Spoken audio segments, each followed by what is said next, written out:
श्री गणेशाय नमः। परम गुरुदेवेभ्यो नमः। माता पिता चरण कमलेभ्यो नमः। प्रिय बंधुओं, जैसा कि हमने विवाह संस्कार के बारे में पिछले भागों में बताया कि हम कहाँ कहाँ लापरवाही कर देते हैं, इसी संबंध में मैं आपको उस अंतिम लापरवाही या गलती के बारे में बता रहा हूँ जो हमें बिल्कुल नहीं करना चाहिए। और वह हमारी लापरवाही या गलती होती है कि हम ब्राह्मण के पास में जाते हैं, ज्योतिषी के पास में जाते हैं, उनसे निवेदन करते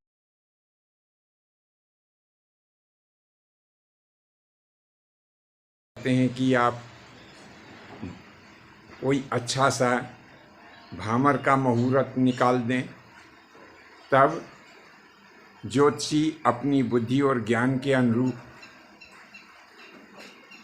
बहुत बेहतर 9 रेखा या 10 रेखा विवाह का भामर का मुहूर्त, पाणी ग्रहण संस्कार का समय, जो उसकी तारीख है वो निश्चित करके आपको बताते हैं।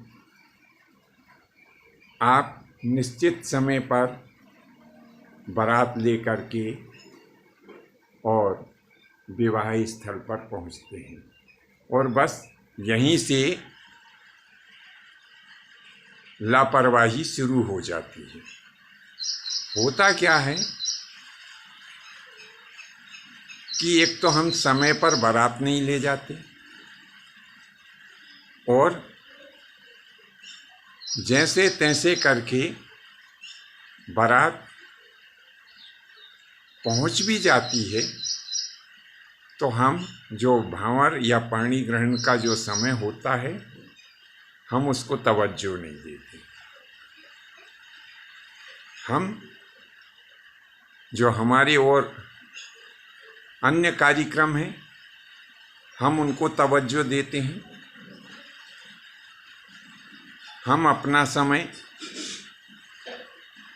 फोटो इत्यादि खिंचवाने में लगा देते हैं और अन्य लोकाचार में लगा देते हैं। जबकि ज्योतिष में ऐसा कहा गया है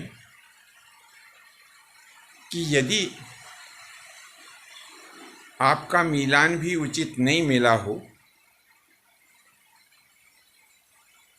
तो भी कोई बात नहीं, आपका मिलान भी उचित नहीं मिला हो तो भी कोई बात नहीं, आपने सूर्य बल नहीं लिया तो भी कोई बात नहीं, आपने गुरु बल नहीं लिया तो भी कोई बात नहीं, यानी आपको लाल पूजा भी लग रही है तो भी कोई दिक्कत नहीं और पीली पूजा भी लग रही है तो भी कोई दिक्कत नहीं। केवल आप एक काम करिए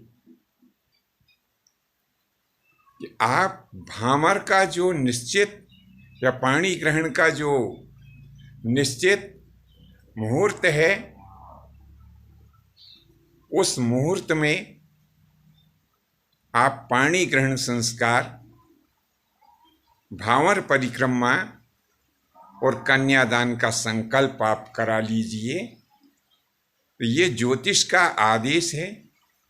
ज्योतिष का ऐसा मत है कि यदि आप उचित समय में यदि पाणी ग्रहण संस्कार, भांवर संस्कार और कन्यादान का संकल्प यदि करा लेते हैं तो भी दाम्पत्य जीवन में किसी प्रकार की कोई कठिनाई उत्पन्न नहीं होगी, क्योंकि अन्य सारे बल जो होते हैं वो छोटे पड़ जाते हैं। और यदि आपने लग्न बल मजबूत ले लिया है तो उस समय की जो लग्न है उसमें जो बलवान ग्रह बैठे हुए हैं वे ग्रह आपके जीवन को सुखमय और आनंदमय बनाने की क्षमता रखते हैं। लेकिन लोग बाग इस बात पर ध्यान नहीं देते हैं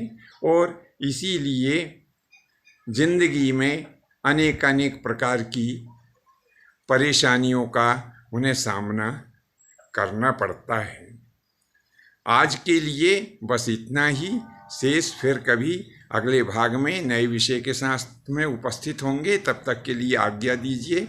धन्यवाद। जय माता जी की, जय परशुराम जी की।